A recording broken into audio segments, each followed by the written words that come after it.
It's about the right of the people of this country to settle their own destiny. 82,000. The British people have spoken, and the answer is we're out. Written on an independent, united kingdom. To begin under a new Prime Minister. They're actually trying to send the elites a message about immigration. A general election to be held on the 8th of June.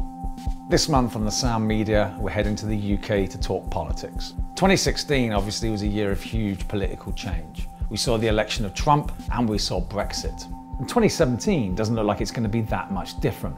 We've just gone through the French elections, with the National Front coming a close second. And now we're coming up to the UK snap general election on June 8th. The people who voted for Brexit, who are going to be voting again in a few weeks' time, their issues haven't gone away. So we headed into the UK to meet some of those voters and to find out why they voted the way they did.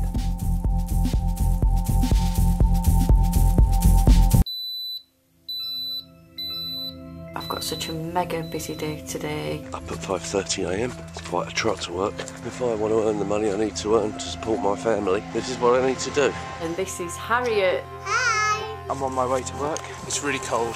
Hello. I've been working for Idealistic for 10 years now. I'm always one to stand up for what I believe in.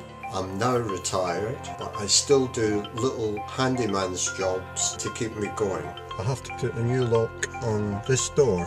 I work as a probation service officer. Zara comes in and bowls, and she does a googly. Oh, she bowls it! He's out! He's out! The match is on. I live at home with my mum, my brother. But essentially my life is get up, go to work, come home, eat, go to sleep and back to work again. There's my Lenny Ben. This is what we enjoy doing. It's lovely. It's my best time, apart from partying. Pick the kids up from school. That's mainly what I do nowadays. Dad's taxi. The question is about empathy.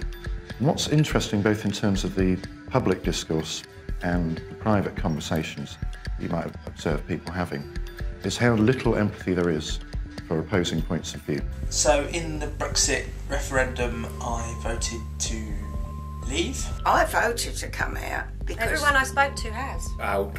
Out. We're all out in this family. Completely out. Also, I voted to leave. We're all leaving.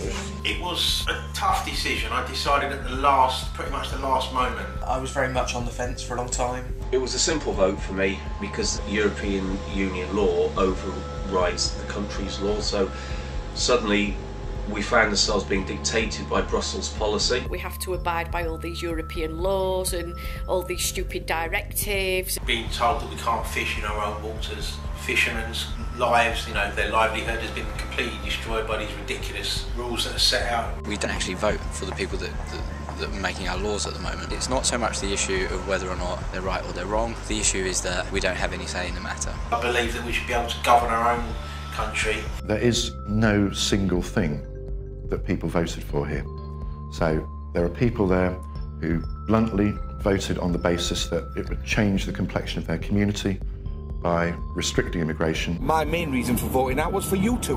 With immigration, we're bringing far too many people in, and I know they're homeless, and I know they're scared, and I know they're running away, but we are only a tiny little country, and we cannot keep filling this country up with all these people. Britain just need to try and gain a tighter control. It's overloaded. Hospitals can't cope, doctors can't cope, schools can't cope. People are expressing something quite deep here, and sometimes, in the nicest possible way, it comes out a little bit too blunt. I hate to pinpoint certain cultures, but Polish or Romanian cultures that come in, they want to rent a 2-3 bedroom house for 10, 12 people. Well, you see it happen weekly. Like, these houses are not HMO registered, they're houses of multiple occupancy. We see this is what we see coming into our little lives, our environment, our country. And that is the way people talk, sometimes in very earthy language. But it doesn't mean that it shouldn't be listened to and heard and understood. I'm not a racist. I was brought up in the East End with coloured people. Absolutely. And we were friends. Yep, we lived, we helped one another. We went into one another's houses. I think the reality is that all racists would have voted to leave, but not all leavers are racist. Voting out doesn't mean to say I'm prejudiced, and it doesn't mean to say I don't want people from abroad to come into the country and help develop, build and building infrastructure and help that. Just to be frank, this is not a racist attack on Romanian immigrants or any other form of immigrant that comes into the issue here is unfettered access by immigrants, and the fact that there is zero filter on these people. Families and people trying to better themselves is very welcome, but should we have an open border and just say, look, this is a free-for-all? My mother, although she's from the West Indies, she took on the role of living in Britain very personally. But for the colour of her skin, you wouldn't notice down the phone she was anything but British. She thinks it, cooks it, lives it, eats it, still has her own culture and heritage, but respects the culture of the country that took her in. I'm not saying that we should adopt this culture of let's build a wall, let's block everybody out, but at the end of the day, I think that what is British should remain British. Then there are people who voted, in blunt terms, on the economic promises. We're paying money out to help poor countries. What are you getting back? We don't benefit at all. I don't see any benefit for the ordinary working person. I think we're better off out of it and that money can be spent elsewhere. A lot of work that's been done on this deep, deep distrust of institutions, full stop. You find politicians at the bottom, very, very low levels of trust. There's too much of a gap between politicians and everyday people like myself. It's just near impossible for the layperson like me to differentiate between those who are just saying things to win votes and those that really want to make a difference. They spend so much time bickering amongst themselves that sometimes you wish they would just get rid of the lot and start again. They're not for the man in the street. No. They live in their little ivory towers. Exactly. They don't see the real world. They don't see what we see. Politicians, be more in touch with us, speak to us, treat us more like normal people and not some sort of subjects that you've got and you're high up on your pedestal. Will people come out of this with their own expectations and hopes being met? That's the big question.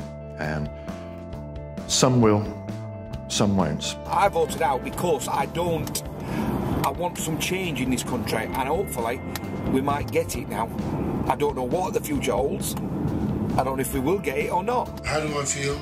I don't know. It's difficult to say. It depends what type of deal the Prime Minister Theresa May gets. I think, yeah, there's definitely the short-term future is going to have that uncertainty. There's going to be a little bit of instability. How on earth they're going to sort it out, I really don't know, but I can't see our lives in here changing that much, whether we're in or out, to be honest with you. I think we've perhaps been a little bit selfish because our children are coming along, and if it goes pear-shaped, they'll get it in the neck, and we probably won't because we'll be down under. I don't know what to say at this moment. All I know is we got very much challenging times ahead. We have to have a lot of sympathy for people making a statement about how they want their country to be and doing it basically with good intentions. Nobody's doing this out of badness, and that's an important observation. So there is a danger that we stereotype people as kind of kicking over the bucket, right, to make everyone's life as miserable as they can. It simply isn't like that. I want change. I would like things to change, so that was the reason why I voted to come out of the European Union. And even with the uncertainties of Brexit and change coming up, I think that we're only going to keep getting better and better. We've just got to believe that we can be strong and successful, independent. I'm sure things will get back to how they were before, if not better. As far as I'm concerned, we're not called Great Britain for nothing. So the world and Europe will always need us, but I do think it's a big time to change and try something different for our future, for our kids' future. Really proud to be English, really proud to say it's where I come from, and I don't see that changing anytime soon.